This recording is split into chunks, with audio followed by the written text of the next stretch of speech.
অনন্যা রান্নাঘরে রেসিপি। এ দেখো উচ্ছে দিয়ে, সজনে ডাঁটা দিয়ে, আলু দিয়ে, সর্ষে দিয়ে পাতুরি হবে। তেল দিয়ে দিলাম, কড়াই বসিয়ে দিয়েছি আমি।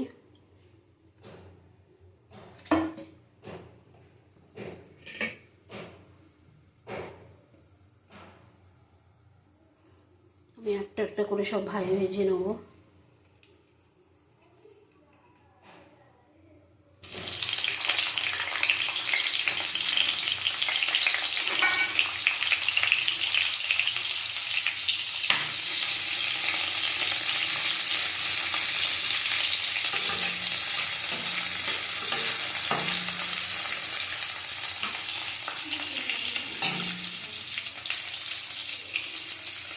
অল্প নুন দিয়ে দেবো,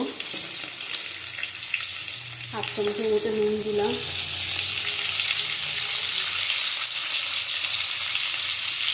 হাফ চামচের মতো হলুদ দিলাম। ভালো করে ভেজে নেবো।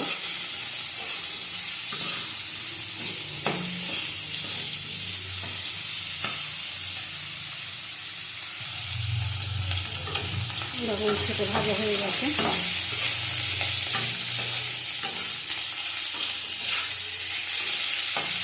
এটা তো একবেলায় হবে, আমাদের পরিবারের লোক কম, আজ কমিয়ে দিলাম।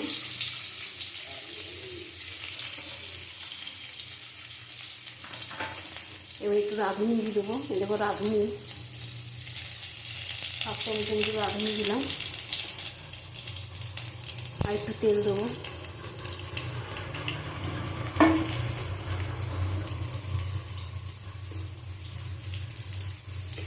ডাঁটাটা দিয়ে দেবো। এতে লঙ্কা দেবো না, লঙ্কা সারা হবে।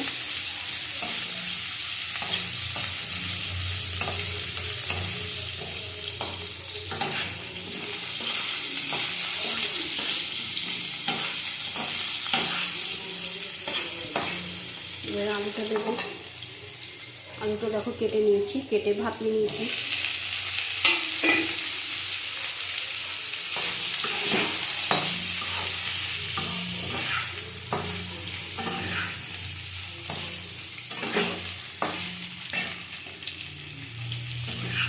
ভালো করে ভেজে নুন হলুদ দিয়ে জল দিয়ে ঢেকে রাখ। নামানোর আগে সর্ষে দেবো।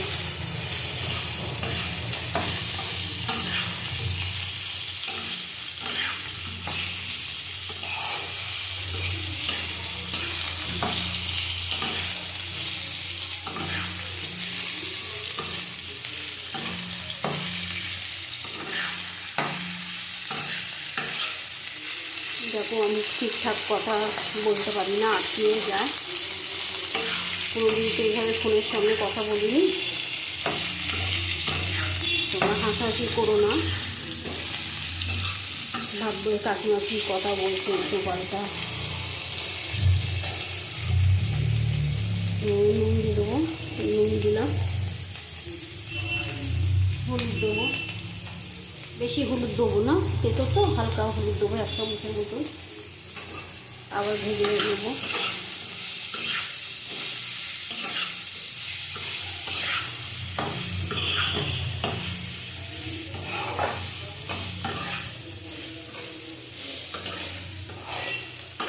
এদের ভাজা হয়ে গেছে, আমি জল দিয়ে ঢেকে দেবো।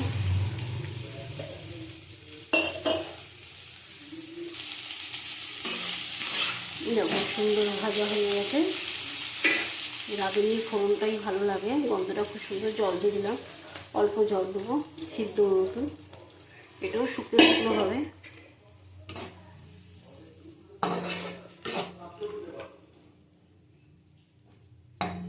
ঢেকে দেবো।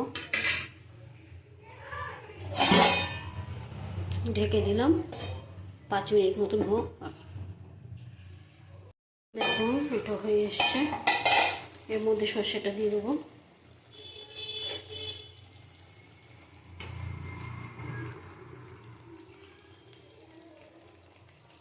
সিদ্ধ হয়ে গেছে। এবার সর্ষেটা দিয়ে দেবো। এই দেখো সর্ষের বাটা।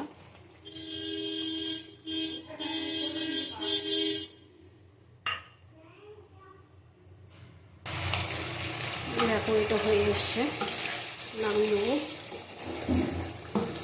আমি শুধু রাঁধুনি ফোড়ন, নুন হলুদ দিয়ে সর্ষে বাটা দিয়ে করেছি। তোমরা পারলে একটুখানি চিনি দিও, আমরা চিনি খাই না। 2-4 দানা চিনি দিও। নামিয়ে নেবো এবার।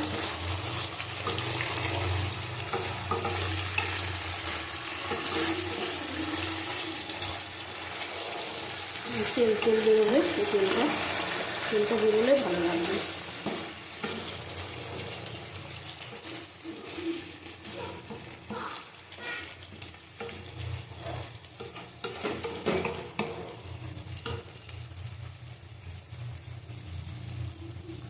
এই নামিয়ে তোমাদের দেখাচ্ছি।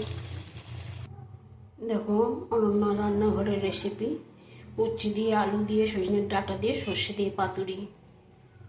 কার কেমন লাগছে লাইক করো, শেয়ার করো, কমেন্ট করো।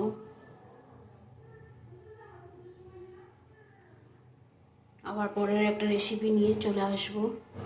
এখনকার মতন টাটা।